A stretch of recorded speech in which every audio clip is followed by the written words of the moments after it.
গালাগালি একটা জাতীয় ভাষাতে পরিণত হয়েছে। মব একটা রীতিমতো আমাদের অভ্যাসে পরিণত হয়েছে এবং এটা বাংলাদেশের সবকিছু নিয়ন্ত্রণ করছে, গালিগালাজ এবং মব। আগে যেখানে মানুষকে হুকুম করা হতো, শাসন করা হতো, অত্যাচার করা হতো, জুলুম করা হতো, আইনি কাঠামোর মধ্যে ফেলে শাস্তি দেওয়া হতো, এই পুরো জিনিসটি এখন দুটো জায়গাতে চলে এসেছে।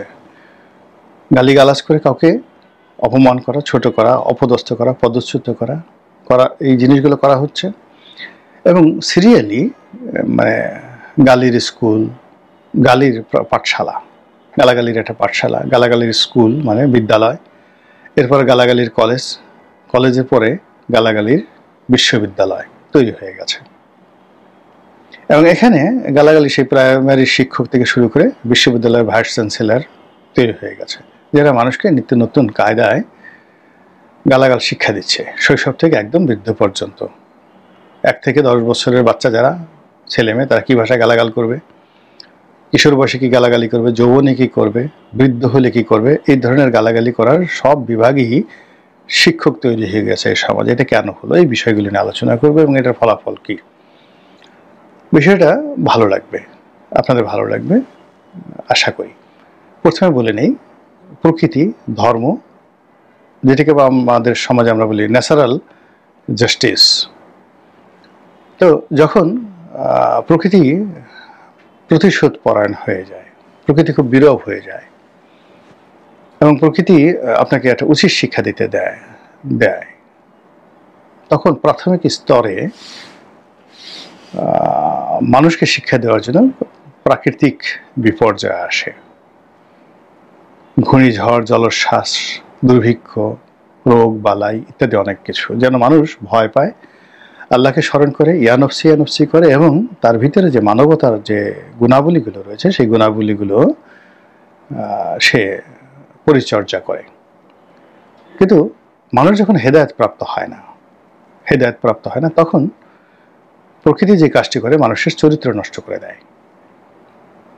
মানে এমন একটা পরিবেশ পরিস্থিতি তৈরি হয়, সেই মানুষের মধ্যে জেনা, ব্যভিচার, অশ্লীলতা, চুরি, ডাকাতি, রাহাজারি, অন্যের ধনসম্পদ লুণ্ঠন, অন্যকে অপমান করা, এই কাজগুলো মারাত্মক আকারে ছড়িয়ে পড়ে। ফলে এক একটা জাতি এবং গোষ্ঠী পৃথিবীর নিকৃষ্টতম জাতি রূপে যে কলঙ্কজনক ইতিহাস তৈরি করেছে, আল্লাহ বলছেন যে ওই জাতি গোষ্ঠীগুলোকে তোমরা দেখো এবং খোঁজ নাও যে কেন তারা নষ্ট হয়ে গেল এবং কেন তারা অভিশাপে পতিত হয়েছিল, অথচ তাদের নিয়ামত ছিল অনেক অনেক বেশি। যেমন আদ, সামুদ, কওমে লুত, তো কওমে সামুদ, এই জাতিগুলো।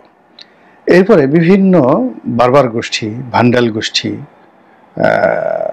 তারপর শেষে আর অনেক গোষ্ঠী, যেমন ধরেন মঙ্গল একটা গোষ্ঠী রয়েছে, তাতার একটা গোষ্ঠী রয়েছে। তাতার এবং মঙ্গল দুটো আলাদা আলাদা গ্রুপ।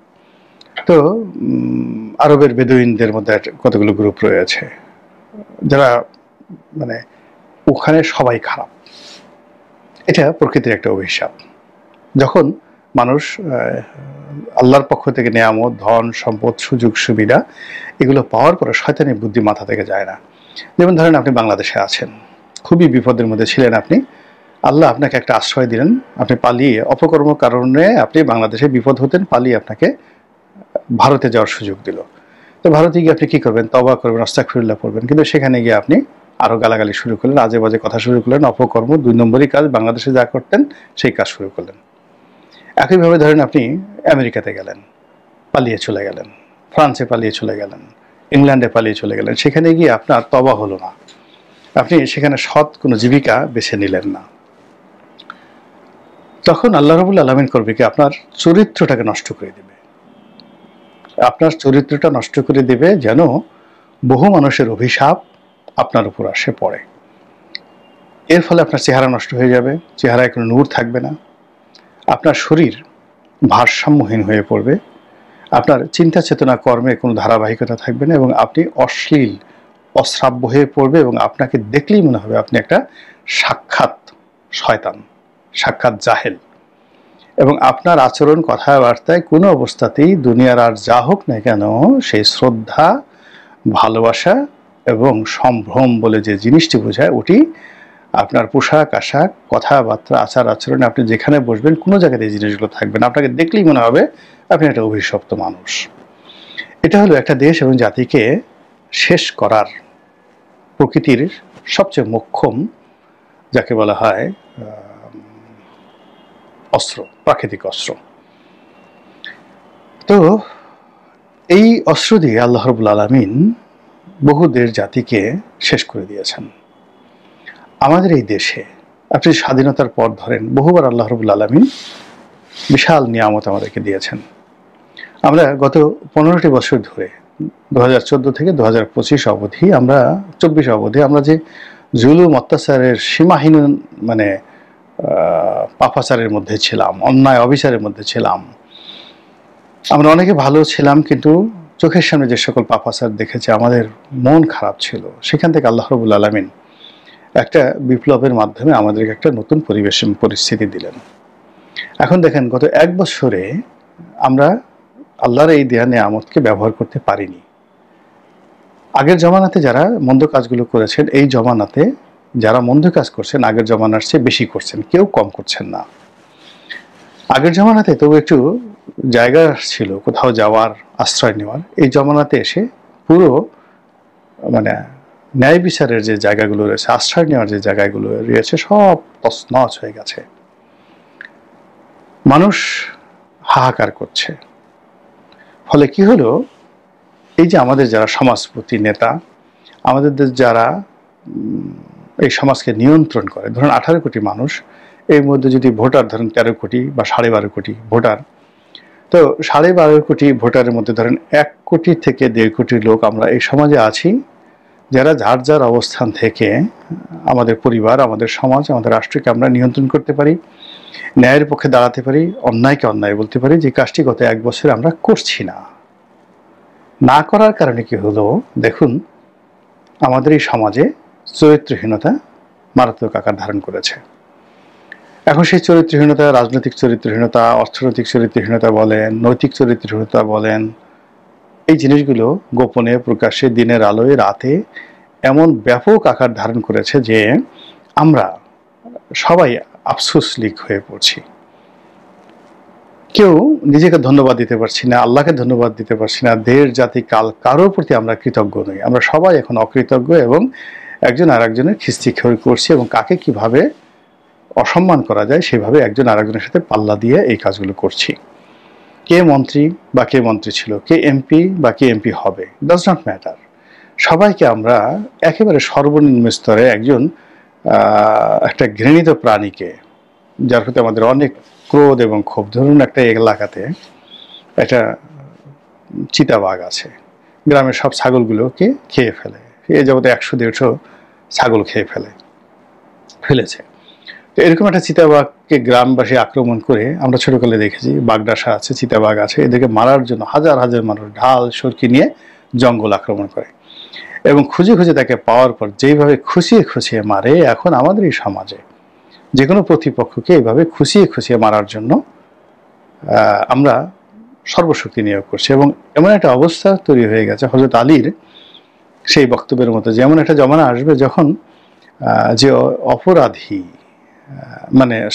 এমন একটা জমানা আসবে যখন যাকে মারা হলো সে বলতে পারবে না কেন তাকে মারা হলো, সে জানবে না, বুঝতে পারবে না। আর যারা মারবে তারাও জানবে না যে কেন তারা মারছে। আমাদের এই সমাজে যে মবগুলো দেখেন, যা কিছু দেখেন, আমরা কি সেই পর্যায়ে পৌঁছে যাইনি?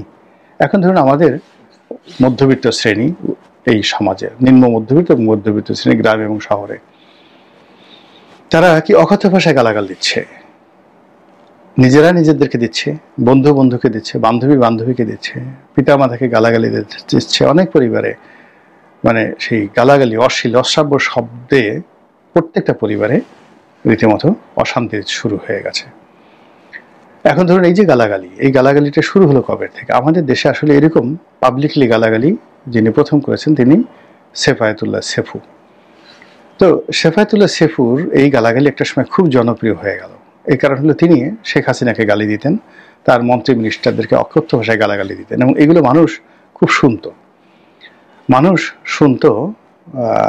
শোনার ফলে কি হলো, তিনি রাতারাতি একেবারে হিরোতে পরিণত হয়ে গেলেন এবং সরকারি দলে এমন ভয় হয়ে গেল যে অনেক বড় বড় মন্ত্রীকে যদি টেলিফোন করে শেফায়েতুল্লাহ সেফু বলতেন যে আমি সেফুদা বলছি, সবাই ভয়ে তার সাথে ঘন্টার পর ঘন্টা আলোচনা করতেন যেন শেফায়েতুল্লাহ সেফু তাকে গালাগাল না করে। এই যে শেফায়েতুল্লাহ সেফু যে গালাগালির সংস্কৃতি শুরু করলেন, আমরা সামাজিক প্ল্যাটফর্মে দেখলাম যে হাজার হাজার বিভিন্ন রাজনৈতিক মতাদর্শের লোক তারা এই গালাগালিকে একটা ন্যাশনাল, যাকে বলা হয়, ভাষা হিসেবে নিলেন, অস্ত্র হিসেবে নিলেন, ন্যাশনাল আর্মস অ্যান্ড অ্যামুনিশন হিসেবে নিলেন এবং প্রতিপক্ষকে ঘায়েল করার জন্য সামাজিক মাধ্যমে জুড়ে ফেসবুক, টুইটার থেকে শুরু করে ইউটিউবে, এটা আমি বলছি ধরেন সেই শেফায়েতুল্লাহ সেফু যেদিন থেকে শুরু হলো সেদিন থেকে 18 সনের নির্বাচনের পরপরই, তখন থেকে এই উনি শুরু করলেন এবং ওটাকে আওয়ামী লীগ, বিএনপি, জামাত, জাতীয় পার্টি থেকে শুরু করে যাদেরই কর্মী সমর্থক রয়েছেন তারা প্রতিপক্ষকে পরাজিত করার জন্য গালাগালটাকে তারা ধরে নিলেন যে এটা তাদের অস্ত্র এবং এই গালাগালি সামাজিক মাধ্যমে রীতিমতো তাণ্ডব চালালো এই 2024 সন পর্যন্ত। তো 2024 সনের পর এখন এই গালাগালিটা প্রকাশ্য হয়ে গেছে। এখন কেউ আর ফেসবুকে নাম গোপন করে গালাগালি দেয় না, এখন পথে ঘাটে মাঠে গালাগাল, অকথ্য ভাষায় গালাগাল। 2 নম্বর হলো এই গালাগালির সঙ্গে কতগুলো মানব চরিত্রের খারাপ দিক, যেমন পুংমৈথন মানে সমকামিতা। এই সমকামিতা এখন এতটা ওপেন সিক্রেট হয়ে গেছে, অনেকটা কাউমে লুতের জামানাতে যেভাবে ওপেন সিক্রেট হয়ে গিয়েছিল ঠিক ওইভাবে। 2 নম্বর হলো যে মানুষের লজ্জাস্থান প্রদর্শন করা, নারী এবং পুরুষের লজ্জাস্থান নিয়ে খোলামেলা কথা বলা, মানুষের গোপন অঙ্গে আঙুল ঢুকিয়ে দেওয়া, তারপরে সেই গোপন অঙ্গকে কেন্দ্র করে নানা রকম অশ্লীল অশ্রাব্য কথাবার্তা বলা এবং সেই সকল কথাবার্তা আবার কোটি কোটি মানুষ তারা যেভাবে শুনছে,